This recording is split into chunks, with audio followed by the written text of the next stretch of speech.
Kalau kamera sudah mengarah ke helm, itu artinya ini adalah konten road review KYT NZ Trax.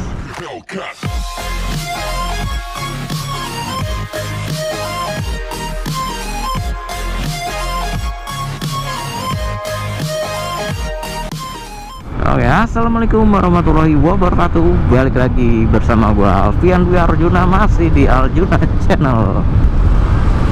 Oke, di video kali ini gua sedang meroad review helm terbaru dari KYT, dimana helm ini adalah sebuah pembaruan atau sebuah penyempurnaan dari seri sebelumnya, yaitu KYT NZ.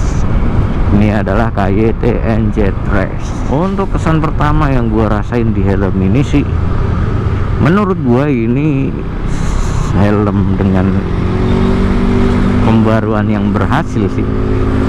Kan bisa dibilang ini menciptakan karakter baru sih, berbeda dengan NZ. Masih ada feel-feel NZ-nya, tapi ini sedikit lebih padat, lebih meluk. Cuman memang sedikit kalau di helm ini lebih respit sih yang gue rasain, jadi lebih fresh daripada NX, tapi masih enak sob. Dan yang gue rasain perbedaannya, yang benar-benar terasa bedanya itu di busa bagian leher belakang sini nih, kepala belakang. Di busa bagian kepala belakang itu lebih berasa padat ya. Emang di situ sedikit ditambahin sih, yang gua lihat lebih tebel, jadi lebih dapat lah. Berbeda dengan NX yang agak sedikit longgar sob. Waduh, ini macet, dan ini sekarang jam 2:44. Cuaca lagi panas-panasnya,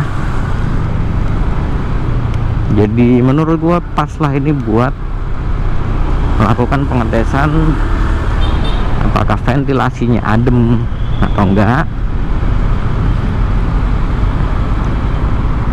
Dan seperti biasa gua road review pakai motor matic, karena kalau road review pakai motor sport itu sudah biasa. Helm balap pakai motor sport itu udah biasa. Spesialnya di channel gua adalah road review helm balap pakai motor matic. Apakah cocok apa enggak? Jadi buat kalian yang pengguna motor matic bisa tahu helm KYT NZ ini cocok nggak di motor matic. Kalau kalian mau tahu view-nya di motor sport, kalian bisa lihat road review-nya yang dilakukan sama Bang Radit di Jagoan Helm, channelnya Jagoan Helm.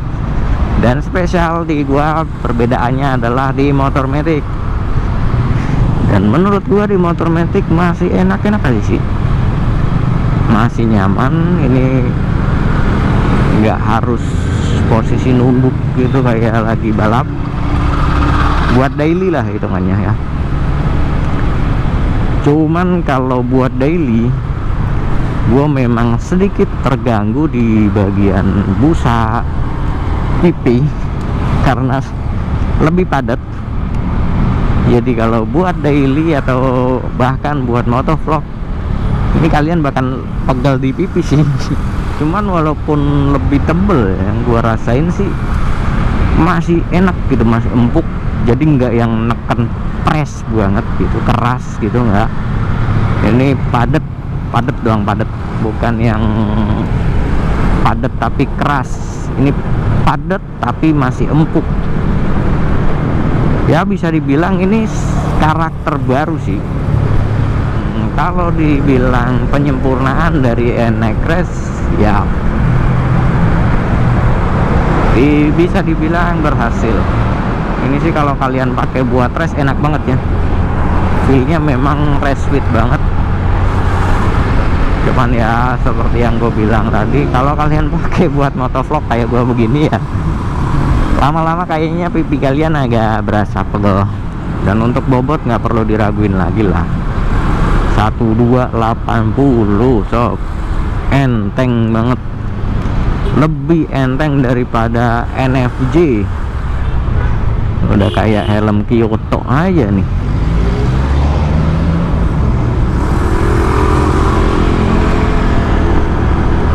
Dan untuk vision masih sama dengan NXRS, NFR masih sama persis.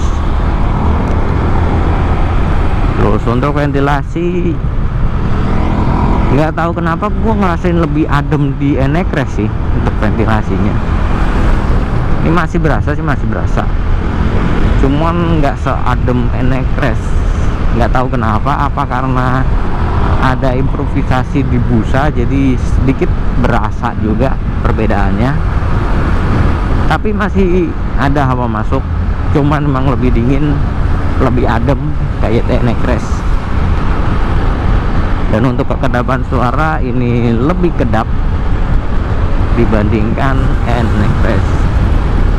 Mungkin karena ada improvisasi di bagian busa belakang sini, jadi sedikit lebih tertutup ya celahnya, lebih enak sih menurut gua.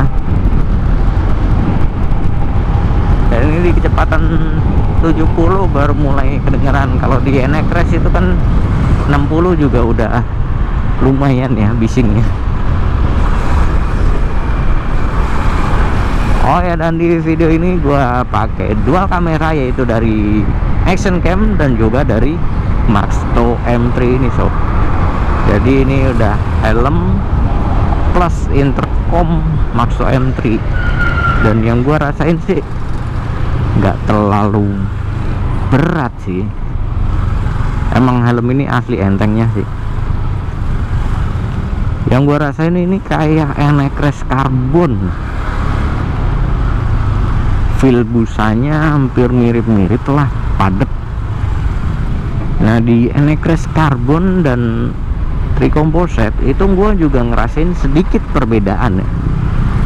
Kalau di karbon gue pakai L itu masih enak lah, tapi kalau yang tricomposite gue pakai yang L itu sedikit ngoblak. Nggak tahu kenapa, nggak tahu perbedaan apa, emang ukuran batoknya sedikit berbeda ya. Nah kalau gua di NXRS yang tricomposite gua masih nyaman aja di SSM, sedangkan di karbon gua sedikit menekan di bagian kepala. Nah untuk NZRS ini sih gua rasa gua nggak perlu abses ya, enak masih. Oke, gua maju dikit-dikit untuk persiapan tes speeding dikit. Lama banget lampu merahnya. Oke, kita gas.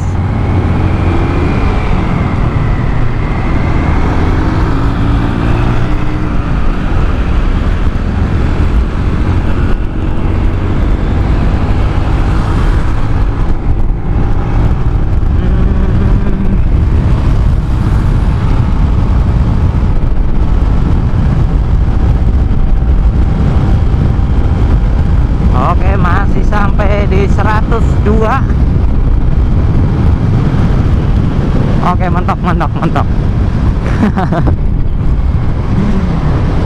Dan untuk ventilasinya adem banget sih. Kalau kecepatan tinggi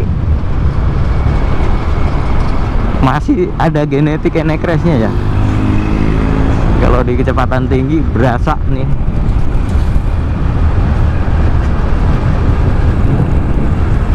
Dan untuk aerodinamisnya ya ini stabil banget. Improvisasi di bagian spoiler belakangnya ini ya membuat sebuah perbedaan sih menurut gua. Karena ini memang dibuat untuk menambah aerodinamisnya, lebih stabil.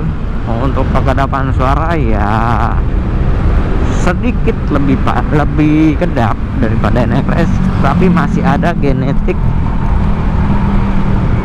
ya rasa KYT-nya itu ada masih. Emang KYT nggak terkenal kedap banget sih,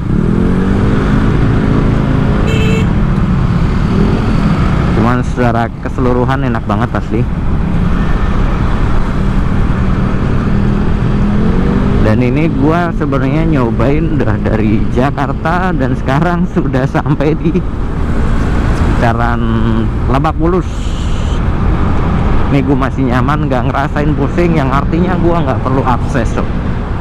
Oke, kesimpulannya buat kalian yang buat ngeres atau buat balap, cocok banget helm ini, enak asli ya, karena memang sudah masuk di ajang balap ya kan. Tapi kalau kalian mau motovlog ya mungkin gue saranin sih akses di busa pipis ke satu ukuran ya, akses satu ukuran busa pipinya, atau kalian akses full juga nggak apa-apa sih, karena ini race fit jadi memang kesannya lebih padat. Simpulannya ini penyempurnaan dari NX Race nya berhasil menurut gua ya. Mungkin sekian aja lah dari gua karena udah mau sampai juga. Kurang lebihnya gue mohon maaf. Jangan lupa di subscribe, like, komen, dan share video ini. Gua Alfian Dwi Arjuna, wassalamualaikum warahmatullahi wabarakatuh.